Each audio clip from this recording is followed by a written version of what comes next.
आप लोगों को यहां पर कुछ पदार्थ दिए गए हैं और एक तरफ आप लोगों को इंडिकेटर दिए गए हैं। बताओ, आपको बताना है। दोस्तों, बहुत सारे पदार्थ हैं जो कि इंडिकेट करते हैं कि कौन अम्ल है कौन क्षार है। कैसे करते हैं दोस्तों? कोई कोई पदार्थ है जब वो अम्ल यानी एसिड के कांटेक्ट में आते हैं तो उनका कलर चेंज हो जाता है। बेस के संपर्क में आते हैं, क्षारक के संपर्क में आते हैं तो उनका कलर अलग प्रकार से चेंज हो जाता है। इससे हमको पता पड़ जाता है कि आप जिस पदार्थ को लेकर आए वो अम्ल था या क्षारक था।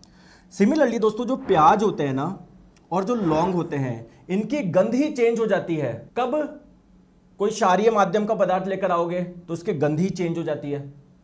तो आप लोगों को पता पड़ जाएगा कि जैसे ओनियन है, इसके पास इसमें कुछ आपने मिलाया और ओनियन की अब स्मेल आई नहीं रही, इसका मतलब जो आपने पदार्थ मिलाया था वो क्षारीय प्रकृति का था। तो ये दोनों ही क्या होते हैं, कैसे अपने गंध के माध्यम से इंडिकेट करता है कौन अम्ल है कौन क्षार है। तो मैं क्या थर्ड को ए से कनेक्ट कर दूं? बिल्कुल सर, ए से कनेक्ट कर दीजिए। तो थर्ड आप लोगों का अगर ए से कनेक्ट होगा तो आप लोगों का एक ही ऑप्शन तो बैठ रहा है, option number C.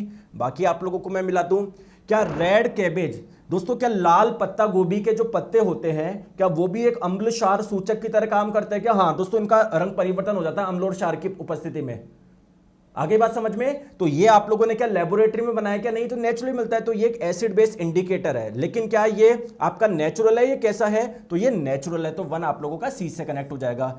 Methyl orange, ये भी एक अम्ल क्षार सूचक है, लेकिन ये हमको नेचुरल नहीं मिलता, हम लोग लेबोरेटरी में बनाते हैं। आ गई बात समझ में? तो ये आप लोगों का, इसको एसिड बेस इंडिकेटर बोल सकते हैं लेकिन नेचुरल नहीं बोल सकते, इसको ये सिंथेटिक होता है, संश्लेषित होता है। तो टू आप लोगों का बी से कनेक्ट हो जाएगा। आ गई बात समझ में? देखो एनसीईआरटी में बड़े बड़े अक्षरों में लिखा हुआ है कि जो मिथाइल ऑरेंज है वो कैसा है, एक सिंथेटिक इंडिकेटर है, यानी संश्लेषित सूचक है, यानी आपने बनाया है, नेचुरली नहीं मिलता आप लोगों को ये मिथाइल ऑरेंज। आ गई बात समझ में? चलिए, और यहां पर आप लोग देख सकते हो कि जो लाल पत्ता गोभी है, हल्दी है और भी कुछ आप लोगों के फ्लावर होते हैं जो कि अम्ल क्षार सूचक की तरह कार्य करते हैं। तो सारे के सारे ये प्राकृतिक यानी नेचुरल पदार्थ है। आगे बात समझ में?